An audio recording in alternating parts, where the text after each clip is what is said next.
Na história do livro de Esther, o que mais me fascina é o conto de amor entre Esther, a jovem judia, e Achasverosh, Assuero, o rei da Babilônia. Não vou contar toda a história, nem a de Amã, ministro, nem de Mardoqueu, tio e pai de Esther, nem dos príncipes da Média e da Pérsia, nem de muitos outros personagens que povoam essa narrativa. Só vou relatar a história de amor do rei da Babilônia e de sua rainha, Esther, como está contado no livro de crônicas dos reis da Média e da Pérsia.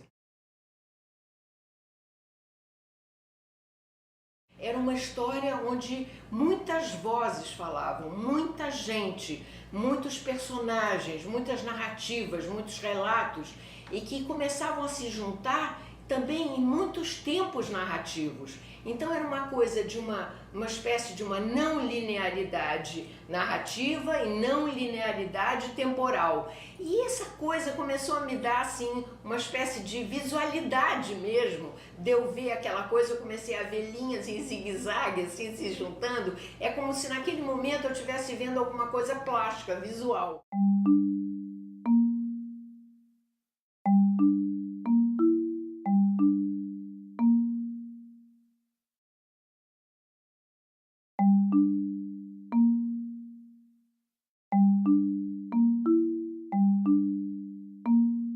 Nesses espaços de desarticulação de vozes, de narrações, de relatos, de temporalidade diferente, havia, quem sabe, um silêncio, um branco, chama-se um branco de escrita, alguma coisa onde por ali alguma outra coisa podia se passar.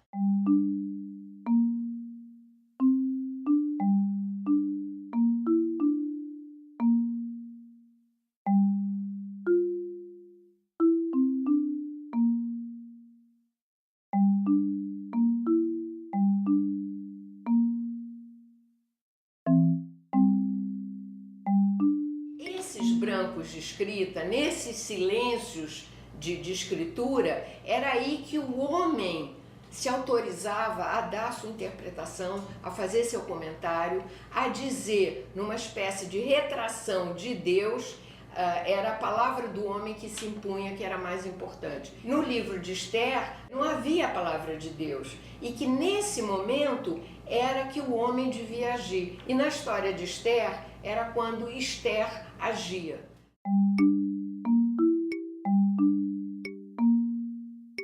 Eu acho que tem um momento primeiro, que é um momento assim de um enamoramento, ou então é alguma coisa de fora que bate num de dentro, vamos dizer, e aquilo dá assim uma energia positiva. Então eu digo, não, aí tem uma coisa que me toca, que me emociona, né, que tem a ver comigo. Então isso eu acho que eu vou trabalhar nisso nas minhas telas.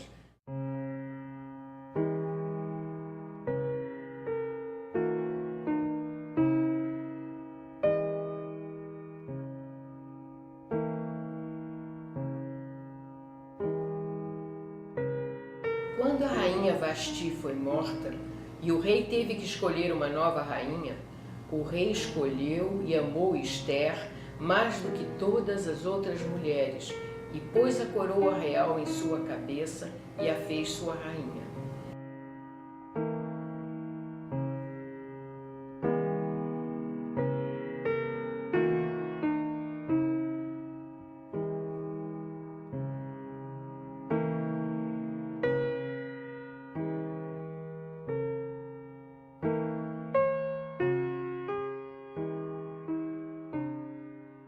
Tem esse momento primeiro, depois tem um momento que eu vou começar a pintura, né?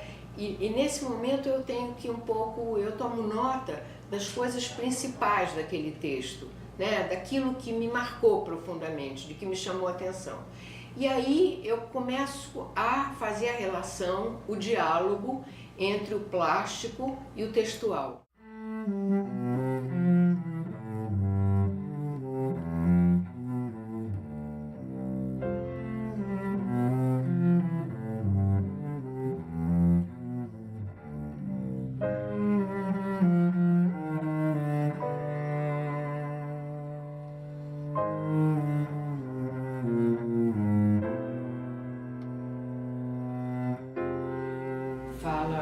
Ahasuerós. Minha felicidade é sem limites por ter reencontrado em você não apenas a menina, não só a mulher, não só a loba, mas os meus desejos, os sentimentos perdidos, os meus amores, a minha vida. Estou apaixonado, Esther, vulnerável, sensível a tudo que é você. Ficam abraçados. O tempo para, os espera, se curva diante dos dois.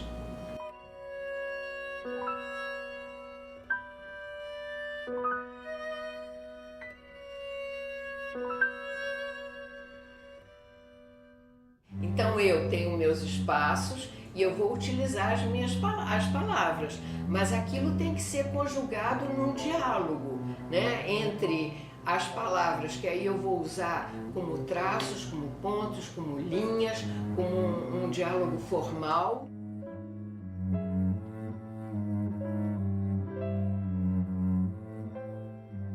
O ministro do rei Amã, porque odiava Mardoqueu, passa a odiar todos os judeus e arma um plano e faz o rei enviar cartas a todas as províncias do reino, dizendo que no terceiro dia do mês de Adar todos os judeus seriam mortos. A notícia se espalha e todos os judeus em Susa se vestem de sacos e de cinzas.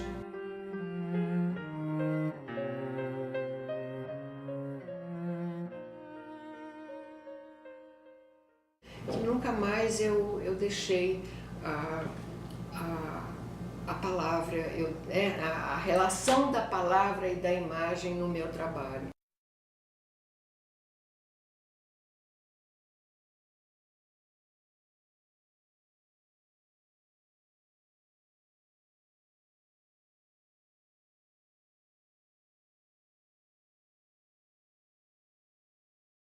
Como palavras, quer dizer, semanticamente, para serem lidas, né? Elas têm um papel num ponto de serem lidas e elas têm um papel de diálogo formal.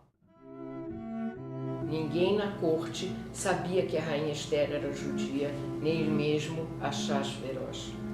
Esther, a princípio, se amedronta, mas depois, colocando sua vida em risco, resolve agir para evitar o massacre.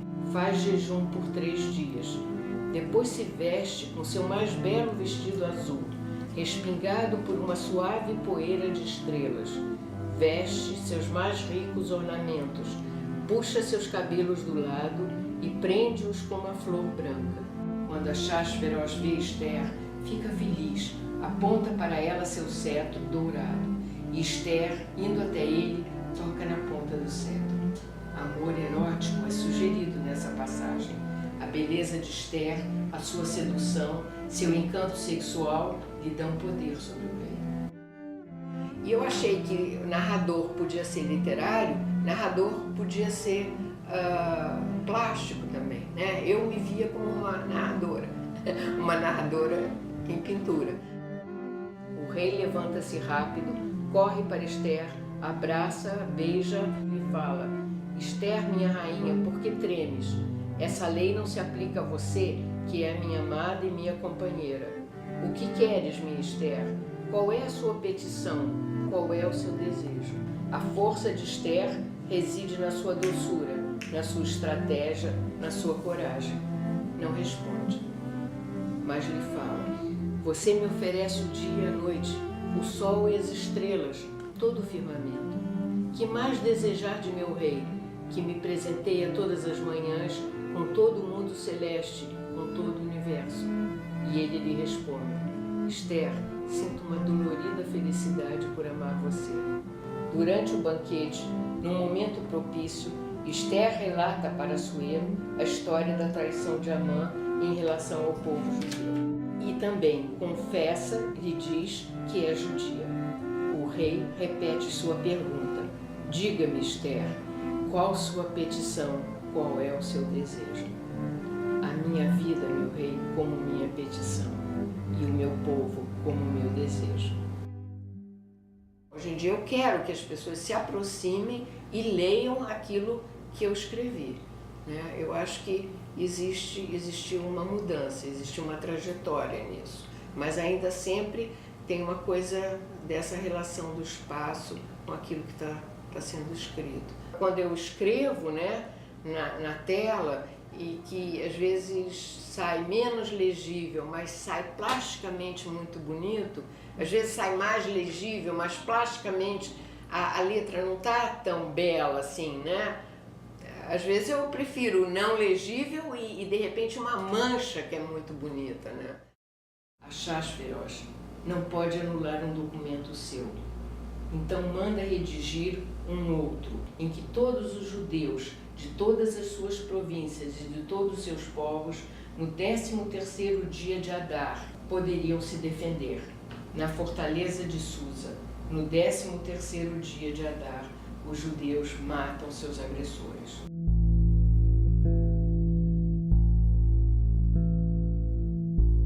Um fragmento do Benjamin, né, que falava, era objet trouvé, né, objetos achados. E nesses objetos achados tem assim a questão de um horizonte absolutamente azul, que não vai se perder de vista, que toda vez que você chega perto, ele não vai desaparecer, que ele é tão lindo e ele está ali perto.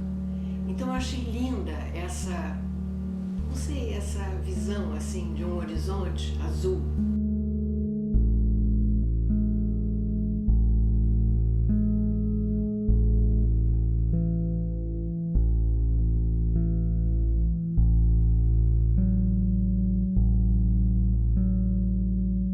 Acho que organizou alguma coisa na minha cabeça, organizou, né? Um certo caos se organizou e se fez obra. Amor foi a profunda força na história de Esther e ela se torna uma figura emblemática para todas as mulheres marranas. O livro de Esther é a última história da Bíblia judaica.